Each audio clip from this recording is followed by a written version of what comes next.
내 안에 가장 귀한 것 예수를 알미라.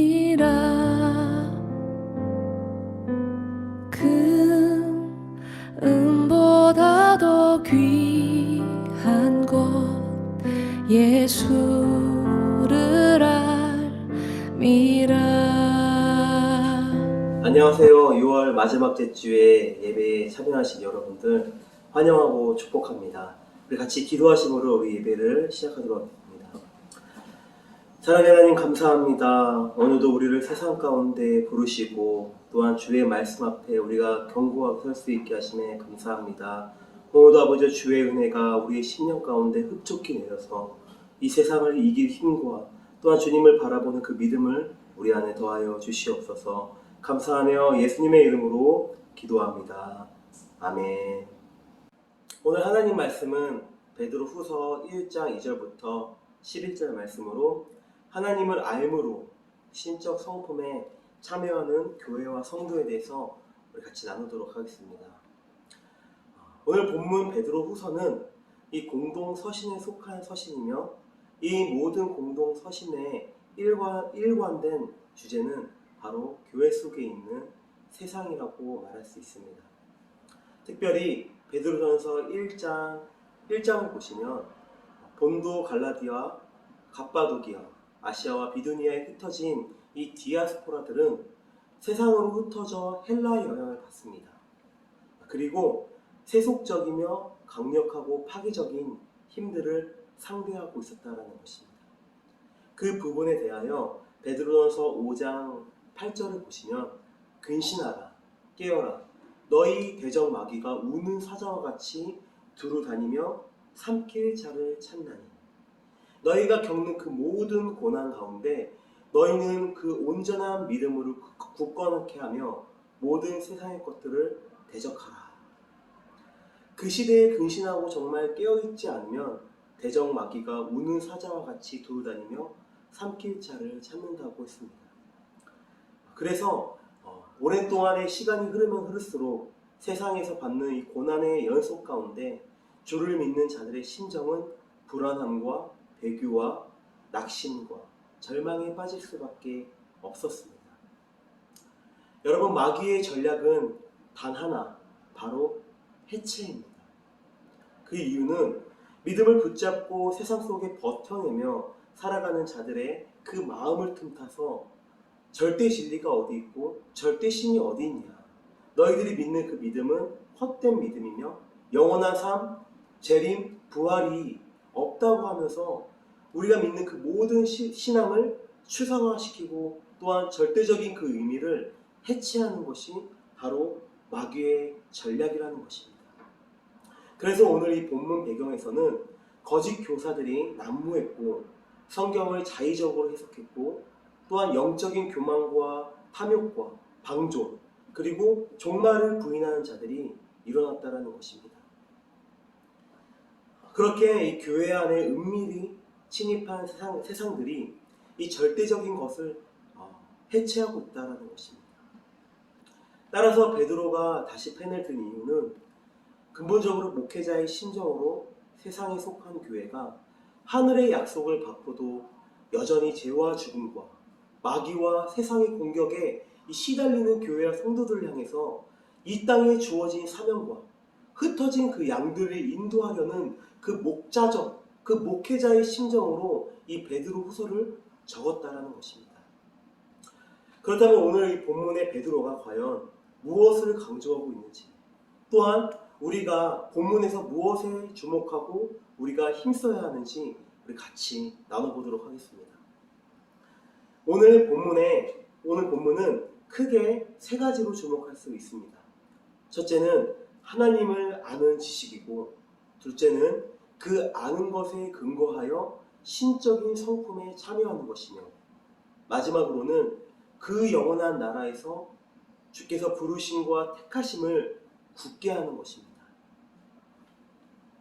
우리는 첫 번째, 우리가 안다고 하지만 제대로 알지 못함으로 쉽게 무너지는 부분이 있다는 것입니다. 여러분, 안다라는 것은 무엇입니까? 어떠한 정보와 지식을 습득한 정도의 지식을 가리킨다면 오늘날의 신학과 많은 성경 공부와 오랜 신앙 생활을 통하여서 하나님에 대한 정보와 지식을 가지고 하나님을 다 안다고 말할 수 있을 것입니다. 하지만 성경은 다르게 말합니다. 오늘 본문에서도 이 안다라는 것은 3번이나 말하고 있는데요.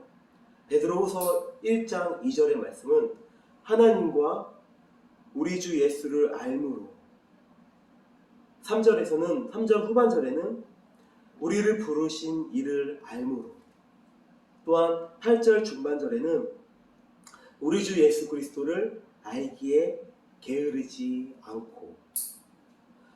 이 안다는 것은 헬라어로 에피키노스코라고 말합니다. 이 뜻은 대상의 본질을 깨닫거나 체험하며 그에 따른 감성이나 의지가 수반되는 것을 말하고 있습니다. 즉, 삶 속에서 사람과 사람이 인격적으로 깊이 아는 것, 혹은 부부가 함께 살아가면서 전인격적으로 깊이 알고 경험하여서 서로가 닮아가는 것처럼 이 성경에서는 안다라는 것은 체험적인 인격체를 말하고 있는 것입니다. 따라서 우리는 예수님을 머리로만 믿고 그분을 이해하는 것으로 끝나는 것이 아니라 삶 속에서 우리 예수님과 함께 연합하는 삶 가운데 인격적인 경험이 이루어져야 한다는 것입니다. 때로는 내가 예수님 때문에 포기도 해보고, 때로는 내가 예수님 때문에 울기도 해보고, 때로는 내가 예수님 때문에 손해도 보고, 내가 예수님 때문에 고민할 때 언제나 주님은 우리를 고아처럼 두지 아니하시고 고민하고 주저앉은 그 자리 가운데 이미 찾아오셔서 우리를 붙잡아 주시고 또한 일으켜 주시고 평안케 하시는 주님이 오늘 우리가 믿고 있는 아바 아버지라는 사실입니다.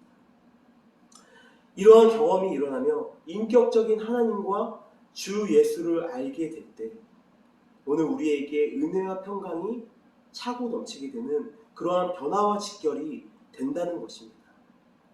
우리 2절을 같이 한 번 더 읽어볼까요?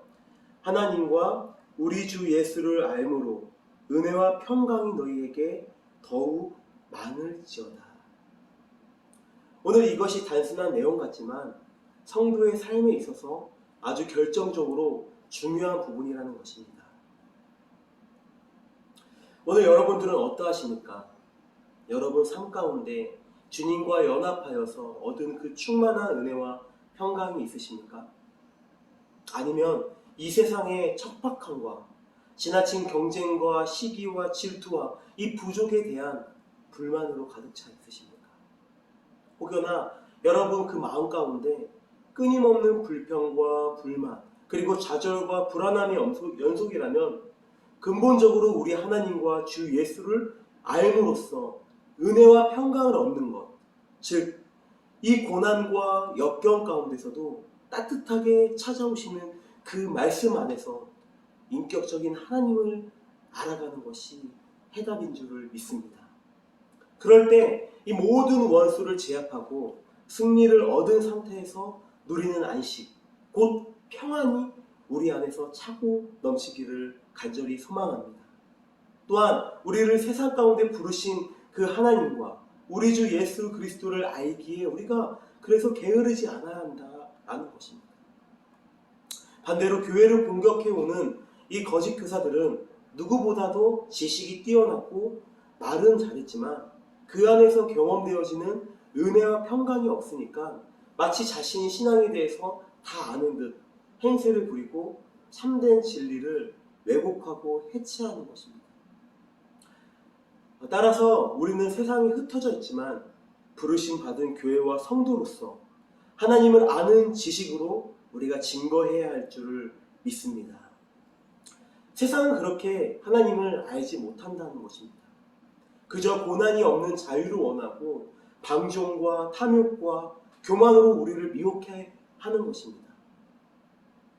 그러한 세상 가운데 우리에게 이미 주신 하늘에 속한 생명과 하나님을 참으로 경외하는 경건으로 보여주는 복음으로 살아갈 때 3절 말씀처럼 세상이 줄 수 없는 그의 신기한 능력으로 자기의 영광과 덕으로서 우리를 증거케 하실 것입니다. 그러므로 우리는 주님, 여지껏 나는 주님을 머리로만 알고 믿었던 그러한 자였습니다. 그저 가슴으로 내려오는 은혜와 평강이 없었다라면은 주의 옷자락을 붙잡는 그 심정으로 회개하며 눈물로 나아갈 때 오늘 우리의 삶에 결정적으로 바꿔주실 하나님께서는 풍성한 은혜와 평강을 그 회심하는 그 눈물 가운데 부어주실 줄을 믿습니다. 이러한 의미에서 인격적으로 체험되어지는 지식으로 인해서 우리의 삶이 변화되는 경험과 또한 성장이 지속적으로 일어나기를 소망합니다. 반대로 아직까지 변화되지 못한 우리의 신앙은 가짜 지식일 수밖에 없다라는 것입니다. 이것이 하나님을 알므로써 그의 신성한 성품에 참여하게 된다는 의미이며 베드로는 그 흩어진 교회와 성도들이 거짓으로부터 부패한 것을 지키는 방법이 이 경험되어지는 알므로 강변하고 있다는 것입니다. 두 번째로는 신적 성품의 중요성입니다. 우리 4절을 같이 읽어볼까요? 이로써 그 보배롭고 지극히 큰 약속을 우리에게 주사 이 약속으로 말미암아 너희가 정욕 때문에 세상에서 썩어질 것을 피하여 신성한 성품에 참여하는 자가 되게 하려 하셨느니라. 아멘. 오늘 우리는 조심해야 할 것은 우리가 많은 예배를 드렸다고, 우리가 많은 봉사를 했다고, 그리고 성경 공부와 많은 기도 응답을 받았다고 해서 그것이 신앙에 있어서 다라고 생각한다면 큰 오산이 될 수 있다는 것입니다. 우리는 본문을 통해 집중해야 할 것은 이 신성한 성품에 참여하는 자가 되어야 한다는 것입니다. 어떠한 교회가 크고 작음이 아닌, 많이 했고 많이 배우고 많이 얻은 것이 아닌 우리 안에 깊은 그 내면 안에 하나님께로부터 나서 하나님께 속한 영적인 생명이 있냐는 것입니다. 그 생명으로 인해서 우리가 하나님의 형상을 따라 우리가 날마다 성장하고 있냐는 것입니다. 하늘에 속한 이 영적인 생명은 그렇다면 어디서 얻을 수 있습니까? 바로 2절 말씀처럼 하나님과 우리 주 예수를 아는 것으로부터 얻을 수 있다는 것입니다. 인격적인 교제와 경험으로 인해 하늘에 속한 모든 생명과 경건의 능력을 공급받고 누릴 때 우리는 영적으로 성장할 수 있는 것입니다. 우리 담임 목사님께서 베드로전서를 통해 우리 교회와 성도들이 보여주는 복음으로 살자라고 닳도록 말씀하셨습니다. 하나님께로부터 얻는 그 기쁜 소식이 먼저 내 안에서부터 그 경험이 되어져야 우리는 세상에 보여줄 수 있는 것입니다. 따라서 내 안에 본질적이고 존재적인 성품적인 변화가 일어나야 한다는 것입니다. 오늘 저와 여러분들에게 선포합니다. 아직까지 나를 영적으로 성장하지 못하게 막고 있는 불필요한 요소들이 있습니까? 오늘 있다면은 그 자리에서 버려버립시다. 그리고 그 신성한 성품에 참여하는 자가 되기를 간절히 소망합니다. 그럴 때 4절 말씀처럼 이로써 그 보배롭고 지극히 큰 약속을 이미 우리에게 주셨고 그 약속으로 말미암아 너희가 정욕 때문에 세상에 썩어질 것을 피하고 신성한 성품에 참여하는 자가 되게 하셨느니라. 아멘. 하나님께서는 우리를 신성한 성품에 참여하는 자로 우리를 그렇게 인도하실 줄을 믿습니다. 그럴 때 하나님께로부터 오는 은혜와 생명의 풍성함으로 인해서 5절 말씀에 믿음의 덕을 세워갈 수 있으며 그 덕의 지식을 또한 그 지식의 절제를 배워가며 그 절제에서 인내를 배워가며 그 인내에서 경건을 또한 그 경건에서 폭넓게 형제 우애를 또한 그 형제 우애에서 따뜻한 사랑을 더할 수 있는 것입니다. 이것은 우리의 노력과 인위적인 것이 아닙니다. 하나님을 아는 그 지식과 신성한 성품에 참여하게 될 때 하나님은 우리를 통하여 일하실 줄을 믿습니다. 8절 말씀에 이런 것이 오늘 저와 여러분들에게 흡족하게 하신다고 하셨습니다. 그러기에 다시 베드로는 선포합니다. 8절 중반절에 너희로 우리 주 예수 그리스도를 알기에 게으르지 않고 열매 없는 자가 되지 않게 하려니와.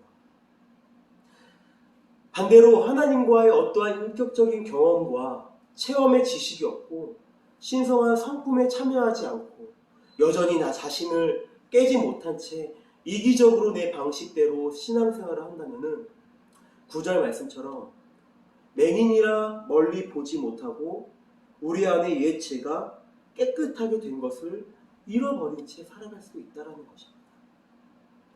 여러분, 이것이 바로 영적인 무지라는 것입니다. 영적인 무지는 내가 그냥 예배에 빠짐없이 잘 참석하고 열심히 기도하면 복을 받는 것, 그것에만 초점을 맞춰가며 정작 삶 가운데서는 여러 가지의 시험에 정함 없이 흔들리다가 고생하고 고개도 들지 못하는 것이 안타깝게도 전형적인 영적인 무지라고 볼 수 있는 것입니다. 이것은 교회와 성도로서 아주 심각한 사태를 일으킬 수 있는 것입니다. 그것은 베드로 전서에서부터 계속 이야기한 것처럼 이 땅에서의 고난과 세상으로부터 오는 여러 가지의 시험 속에서 우리는 거룩한 제사장의 사명을 다하지 못하고 세상과 함께 더러워지고 썩어지고 허무함과 그 공허함 가운데서 허우적거릴 수밖에 없다라는 것입니다. 이미 이것은 안타깝지만 우는 사자와 같이 돌을 삼킬 자에게 먹혀버린 것입니다. 그러므로 베드로는 그 결과를 설명함으로써 하나님과 우리 주 예수를 알기에 게으르지 않고 그 안에 인격적인 경험으로부터 오는 지식으로 인해 우리가 신성한 성품에 참여하여 세상으로부터 오는 공격을 막아내고 우리 삶 가운데 열매를 맺어가며 날마다 성장하기를 바랬다는 것입니다. 그러므로 베드로는 본문의 마지막으로 굳게 서기를 바랬습니다. 베드로후서 1장 10절을 같이 읽어보겠습니다. 그러므로 형제들아 더욱 힘써 너희 부르심과 택하심을 굳게 하라. 너희가 이것을 행한즉 언제든지 실족하지 아니하리라. 굳게 서는 것, 곧 우리의 신앙생활은 집을 짓는 것과 같다는 것입니다.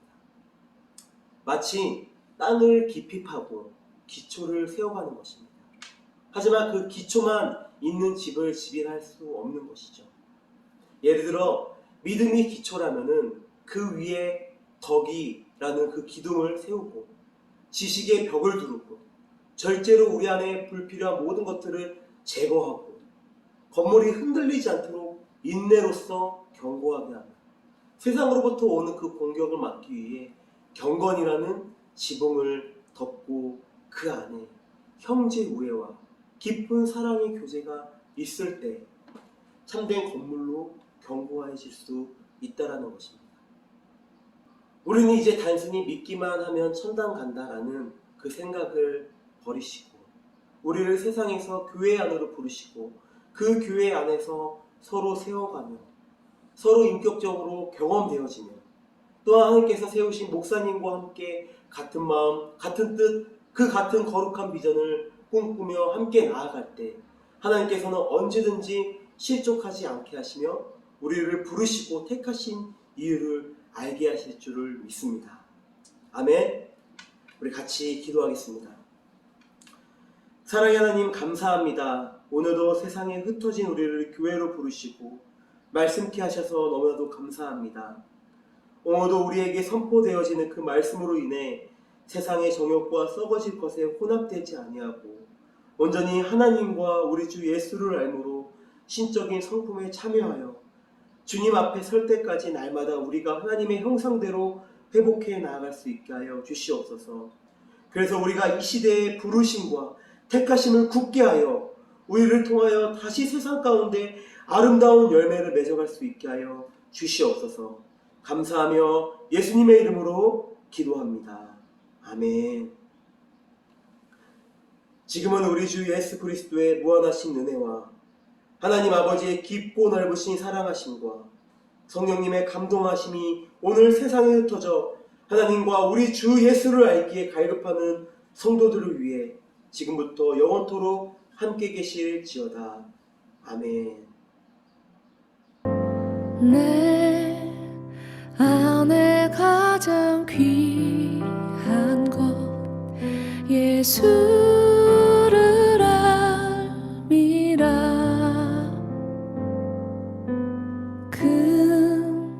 금보다 더 귀한 것 예수를 알미라.